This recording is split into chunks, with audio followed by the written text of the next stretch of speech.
आणि या घडीची आणखी एक अपडेट येते। काही वेळापूर्वीच जो प्रकार समोर आलेला होता, पडळकर आणि आव्हाड यांचे समर्थक भिडलेले होते, त्या प्रकरणामध्ये आता आमदार गोपीचंद पडळकरांना मंत्री चंद्रशेखर बावनकुळे यांनी तातडीने बोलावून घेतलंय।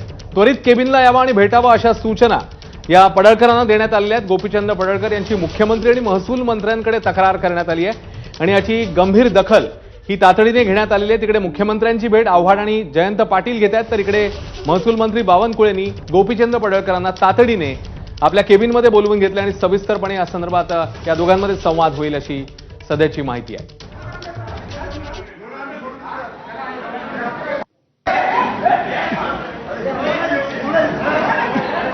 आणि आणखी एक व्हिडिओ समोर आलेला आहे।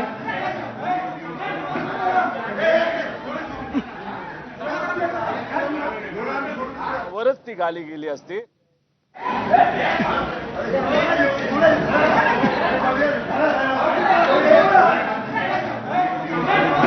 असतं आणि खूप मोठ्या प्रमाणात त्यांना लागलं असतं आणि हे होतानाच एक सत्तेत असणारे आमदार जोरात दरवाजा काय उघडतात आणि याच्यामध्ये या दोघांना म्हणजे आव्हाड साहेब आणि त्यांच्याबरोबर असणारे देशमुख भाऊ यांना तो दरवाजा लागला।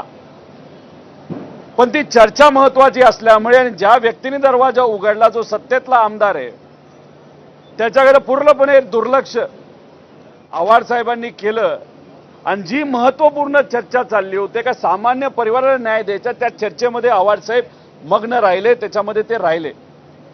आणि मग याच्यातच जर आपण बघितलं तर सत्तेत असणारा आमदार आव्हाड साहेबांबद्दल खालच्या लेवलला जाऊन बोलला, शिवीगाळ सुद्धा तिथं केली। आव्हाड साहेबांचे काही कार्यकर्ते होते, आव्हाड साहेबांनी त्यांना शांत केलं आणि आजच्या दिवशी काय झालं तर बदला घेण्यासाठी आव्हाड साहेबांना मारण्यासाठी हातापाई करण्यासाठी त्या आमदाराने इथं 4-5 गुंड नाही तर त्याचे कार्यकर्ते इथं आणले। आता त्यांच्याकडे पास होता का हे बघावं लागणार आहे, कसे ते आत आले आणि मग आव्हाड साहेबांना कोपऱ्यात घ्यायचं आणि त्यांना हाणामारी करायची या हेतूतून हे लोक जेव्हा तिथे आले आणि आव्हाड साहेबांवर हमला करायचाच त्याच्यातच एक नितीन देशमुख नावाचे पास घेऊन आलेले जे काही कार्यकर्ते होते, आव्हाड साहेबांचे राष्ट्रवादी शरदचंद्र पवार या पक्षाचे कार्यकर्ते होते, यांच्यावर हल्ला झाला, मारापिटी झाली। अधिवेशनात हा मुद्दा आम्ही सगळ्यांनी मांडला, आव्हाड साहेबांनी सुद्धा मांडला, सीएम साहेबांची त्या ठिकाणी चर्चा झालेली आहे।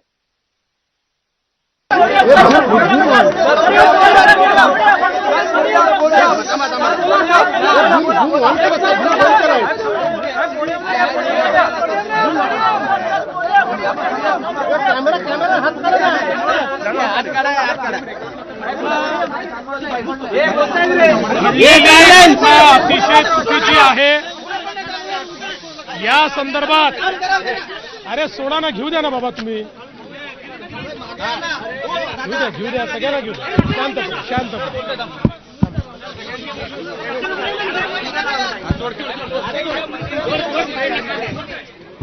घडलेली घटना अतिशय चुकीची आहे। अशा प्रकारे इथे घटना घडणं हे बिलकुल योग्य नाही। या ठिकाणी माननीय अध्यक्ष विधानसभा आणि माननीय सभापती विधान परिषद यांच्या अंतर्गत हा सगळा परिसर येतो, त्यामुळे माननीय अध्यक्षांनी आणि सभापतींनी याची गंभीर दखल घ्यावी आणि या संदर्भात जी काही कडक कारवाई आहे ती कडक कारवाई माननीय अध्यक्षांनी करावी अशा प्रकारची विनंती मी त्यांच्याकडे केलेली आहे। मला असं वाटतं की अशा प्रकारे एकतर या ठिकाणी इतक्या मोठ्या प्रमाणात लोक जमा होतात आणि मारामारी करतात हे या विधानसभेला शोभणारं नाही आणि म्हणून याच्यावर निश्चित कारवाई ही झालीच पाहिजे।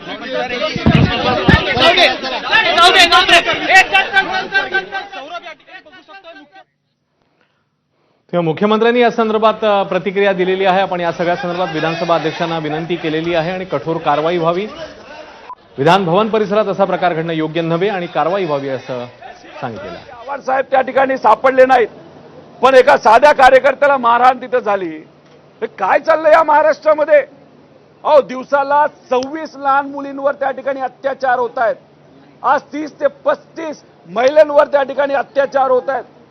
दिवसाला 100 केसेस या तिथं गुंडाशाहीच्या, दडपशाहीच्या, मर्डरच्या तिथं होत आहेत. आणि ही आज या महाराष्ट्राची परिस्थिती आहे. महिला सुरक्षित नाहीत, सामान्य लोक सुरक्षित नाहीत, मर्डर केला जातो फक्त जमीन हडपण्यासाठी. तिथं त्या ज्या मुंडेताई आहेत, आपल्या पतीला कुणी मारलं त्या व्यक्तीवर कारवाई होत नाही, त्याला पकडलं जात नाही, म्हणून सरकारकडे भीक मागितली, न्याय मागितला आणि तो न्याय न मिळाल्यानंतर तिथं आत्मदहन करण्याचा प्रयत्न एका महिलेने बीडमध्ये त्या ठिकाणी केलेला आहे. तर ही आजची महाराष्ट्राची परिस्थिती असेल तर खरंच असं म्हणावं लागेल बिहारपेक्षा बदतर परिस्थिती आज या महाराष्ट्रामध्ये त्या ठिकाणी झाली.